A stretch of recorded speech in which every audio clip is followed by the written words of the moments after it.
আসসালামু আলাইকুম, রীতিস রান্নায় আপনাদের সকলকে স্বাগতম। তো আজকের পর্বে আমি আপনাদের সঙ্গে শেয়ার করব শোল মাছ দিয়ে লাউয়ের পাতলা ঝোল।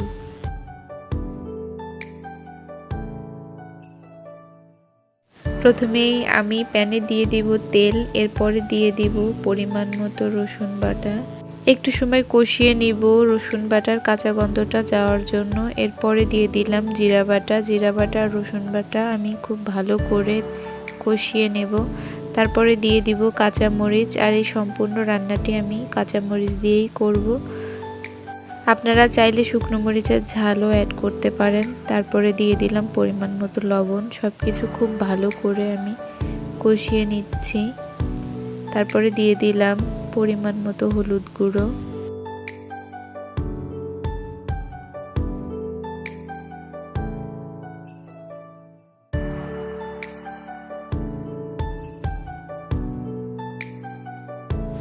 মশলা যেন না পুড়ে যায় তার জন্য আমি সামান্য একটু পানি অ্যাড করে নিচ্ছি। এরপরে সব কিছু খুব ভালো করে মিশিয়ে আমি আবারও কষিয়ে নিব। আমি আগে থেকে কেটে ধুয়ে পরিষ্কার করে মাছগুলো রেখেছিলাম লবণ হলুদ মাখিয়ে। এরপরে আমি তার মধ্যে দিয়ে দিব মাছগুলো। সমস্ত মশলাগুলো আমি মাছের সঙ্গে খুব ভালো করে মিশিয়ে নিব।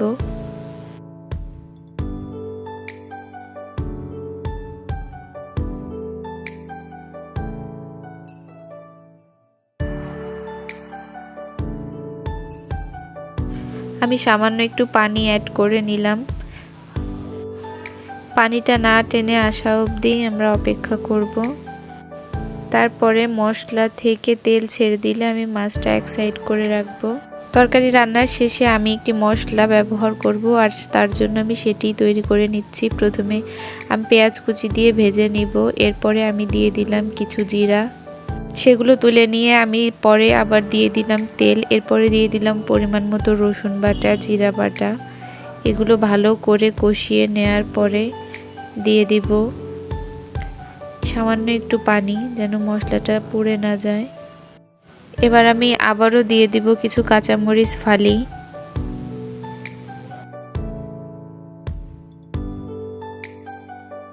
তারপরে দিয়ে দিব পরিমাণ মতো হলুদ গুঁড়ো।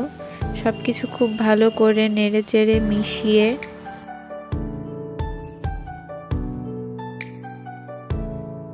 দিয়ে দিব পরিমাণ মতো লবণ। লবণ দিয়ে আমি আবারও খুব ভালো করে কষিয়ে দিয়ে দিলাম কেটে ধুয়ে পরিষ্কার করে রাখা লাউগুলো সিদ্ধ হওয়ার জন্য আমি একটু পানি অ্যাড করে নিলাম। এরপরে আমি ঢেকে দিয়ে আবারও রান্না করব। লাউগুলো যখন সিদ্ধ হয়ে আসবে তখন আমি দিয়ে দিব আগে থেকে রান্না করে রাখা মাছ, আর মাছ দিয়ে আমি আবারও ভালো করে একটু মিশিয়ে নিব। তারপরে দিয়ে দিব ঝোলের জন্য পানি। কিছু সময় ঝোলটা ফুটে এলে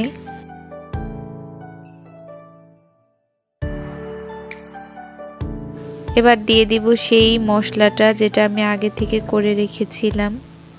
মশলা দেওয়ার পরে তরকারির ঝোলের সঙ্গে খুব ভালো করে আমি মিশিয়ে নিব। সবশেষে উপর দিয়ে আমি একটু ধনিয়া পাতা কুচি ছড়িয়ে দিব। আর এই তো তৈরি হয়ে গেল আমার খুব সহজে শোল মাছ দিয়ে লাউয়ের ঝোল। আর ভিডিওটি ভালো লাগলে অবশ্যই লাইক কমেন্ট এবং শেয়ার করে পাশে থাকবেন।